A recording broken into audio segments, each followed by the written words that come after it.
Bismillahirrahmanirrahim. Assalamualaikum warahmatullahi wabarakatuh. Alhamdulillahillazi an'ama alaina bi ni'matil iman wal islam.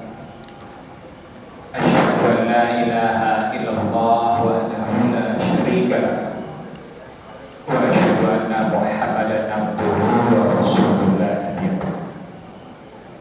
Allahumma shalli wa sallim wa barik ala Muhammad wa ala alihi wa sahbihi wa man tabi'ahu bi ihsan ila yaumiddin. Alhamdulillah, puji syukur kita panjatkan kepada Allah Subhanahu wa taala. Kita telah diberikan kesempatan sampai malam yang ke-12 ini bisa melaksanakan sholat fardu isya secara berjamaah. Wa insyaallah kita lanjutkan nanti dengan sholat tarawih juga secara berjamaah. Kaum muslimin wa muslimat yang dimuliakan oleh Allah Subhanahu wa taala. Allah Subhanahu wa taala mengingatkan bukan hanya kepada orang yang beriman, tapi kepada seluruh manusia,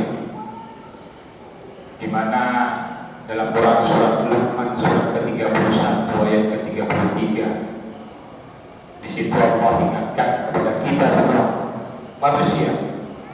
A'udzubillahi minasyaitonir rajim.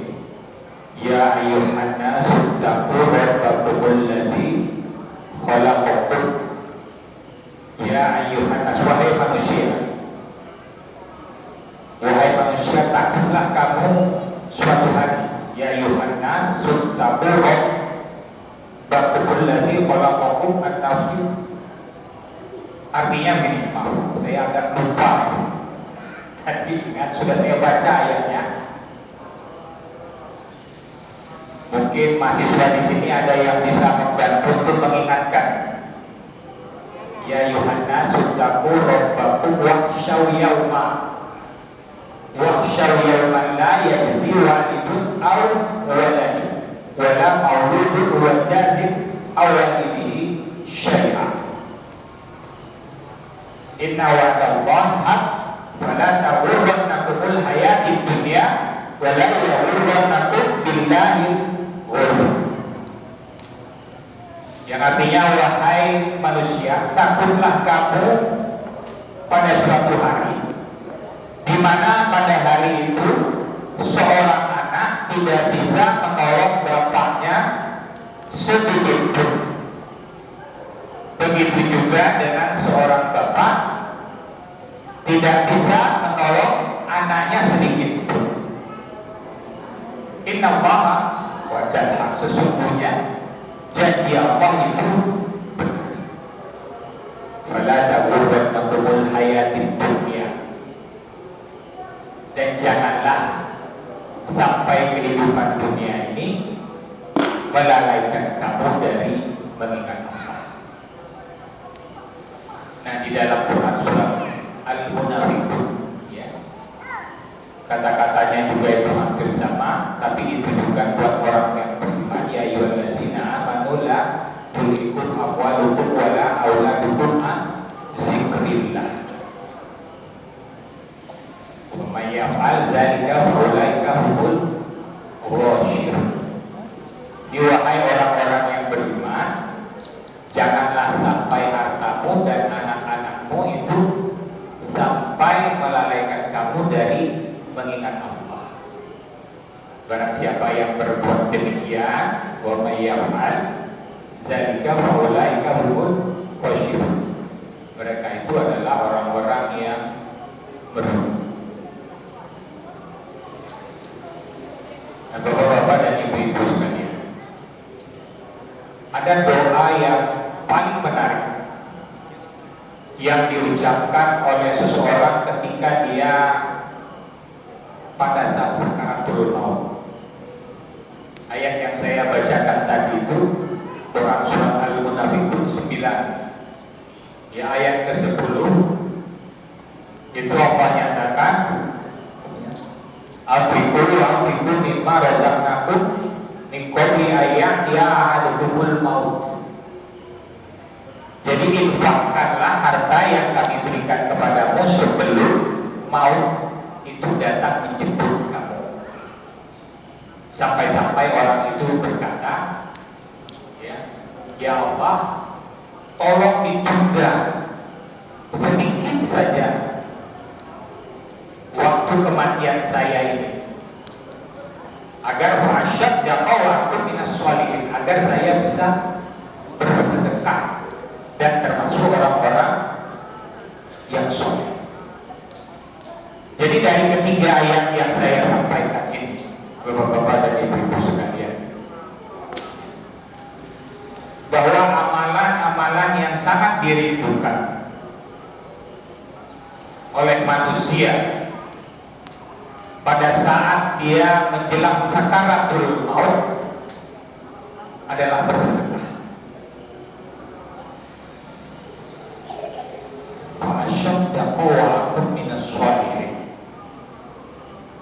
Ini kata-katanya yang diabadikan oleh Allah, yang diucapkan oleh seseorang itu pada saat dia menjelang sakaratul maut.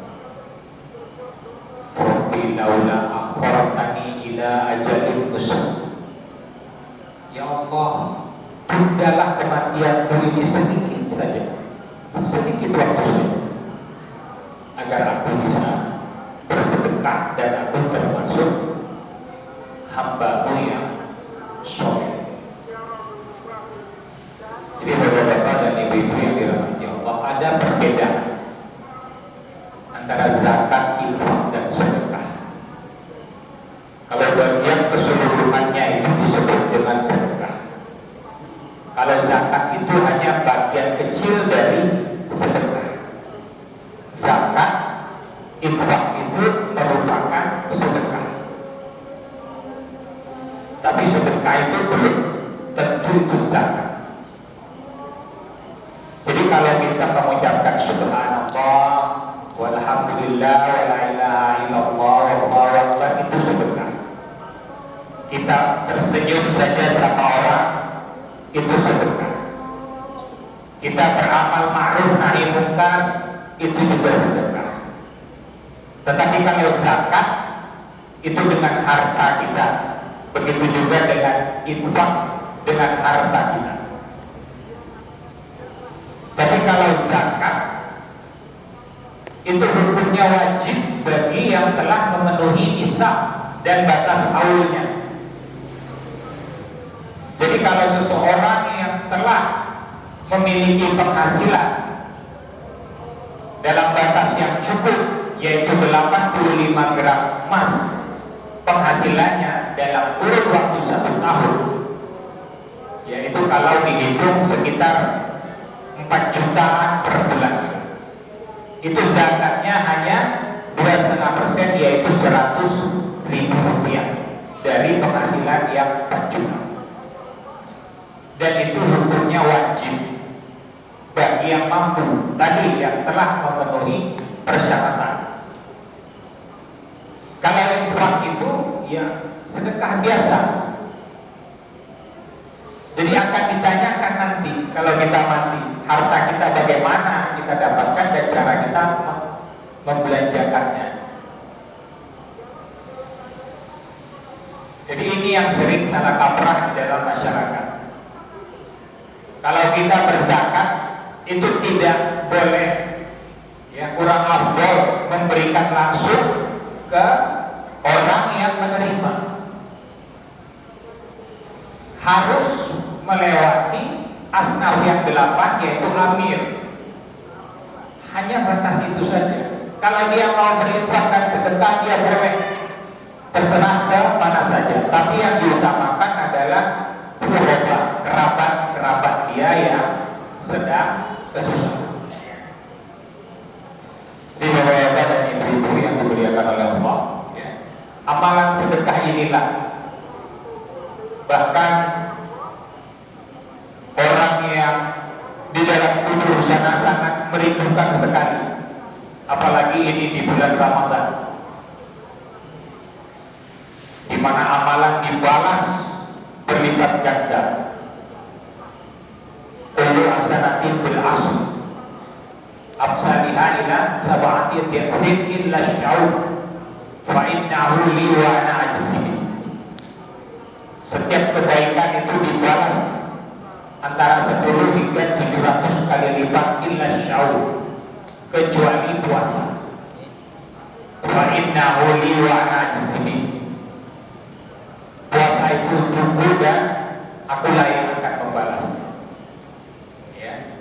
Muttafaqun alaih. Jadi hadis ini, Bapak-bapak dan ibu-ibu sekalian, memberikan isyarat kepada kita bahwa amalan ada satu di bulan Ramadan ini yang lebih dari 700 kali lipat.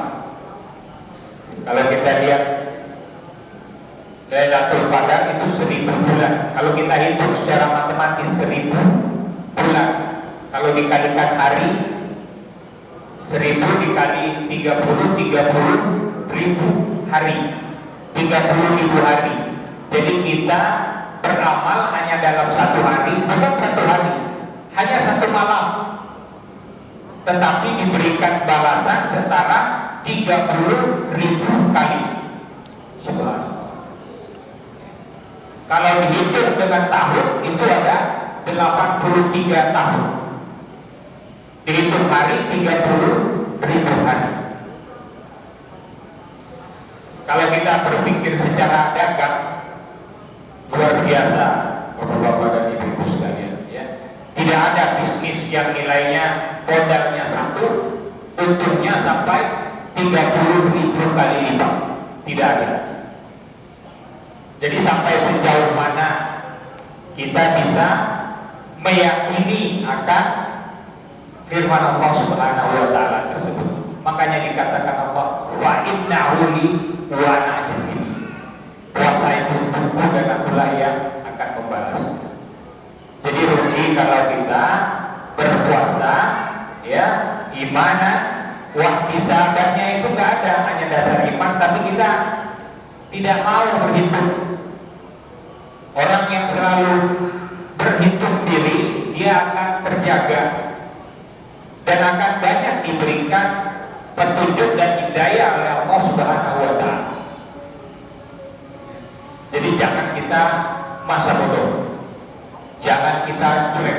Ada waktu-waktunya kita, ya, tetapi di bulan Ramadan ini mari sama-sama kita jaga amalan kita. Lagian doa orang yang berpuasa ini juga termasuk satu di antara 3 doa yang dijabah oleh Allah Subhanahu wa taala. Samping pemimpin yang adil dan orang yang teraniaya. Mau jadi pemimpin kita sulit, mau jadi orang teraniaya kita tidak mau. Nah, orang yang berpuasa, doanya itu cepat dijawab. Sangat dekat sekali orang yang berpuasa itu kepada Allah Subhanahu wa taala. Keistimewaan orang yang berpuasa. Jadi kita manfaatkan sekali lagi Bapak-bapak dan Ibu-ibu sekalian momen yang hanya tinggal beberapa hari di bulan Ramadan ini. Ya. Segala amal kita, perhatian kita curahkan untuk, ya, menggapai apa yang Allah Subhanahu wa taala janjikan kepada kita. Innallaha la tukhliful mi'ad. Sesungguhnya Allah tidak pernah mengingkari janji. Demikian yang dapat saya sampaikan. Semoga bermanfaat. Billahi taufiq wal hidayah. Wassalamu